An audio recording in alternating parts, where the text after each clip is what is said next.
that lessons you learn in the wilderness that you'll never learn going through any other season of your life.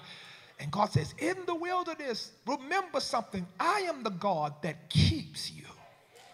He kept Jacob as the apple of his eye. And people of God, no matter what happens in your life, you got to know that God is still faithful. A lot of people complain about the wilderness, but you need to know that God is developing you in it. If nothing else, you ought to thank God that going through all of what you've been through, that God kept you.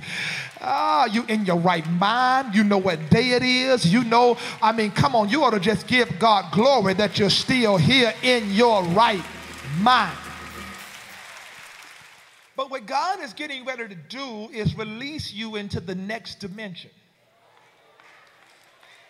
God has great plans for your life. If you survive the wilderness, you got to know that God was preparing to release you into something awesome. This is what makes it so awesome, because when you come to your breaking point, you don't give up like most people, because you recognize that God's got something great for my life, and this is not the time for me to give in. A lot of people want the next dimension, but they don't want to go through what it takes to get it.